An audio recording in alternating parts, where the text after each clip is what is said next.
everyone, this is Lilia. Today I want to show you something important, our aging test process. How do we conduct aging tests? What exactly do they entail? Come along with me and take a look. First of all, why do we do aging tests?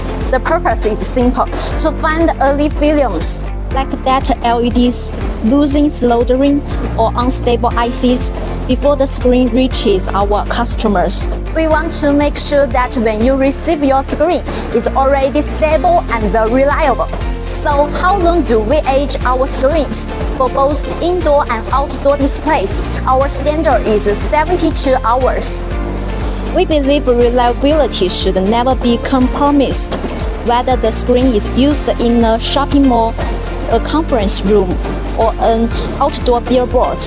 Now let me show you how we age complete cabinets.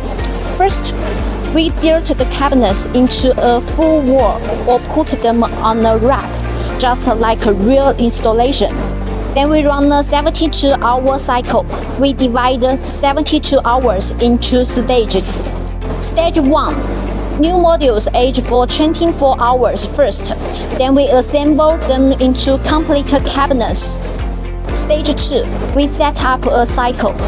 White, red, green, blue, scan, black, then repeat. This runs for 24 hours. This helps us detect dead pixels, uneven brightness, or color problems.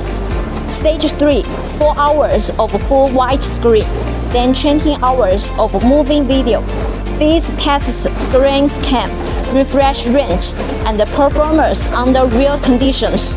During these 24 hours, every 4 hours we do a power on or off shock test on the full screen. For modules, we age each module on the test rack. Same 72 hours, same full testing, no shortcuts. We don't just build screens. We age them, test them, and only ship them when they are truly ready. That is our promise to you. Thank you for watching.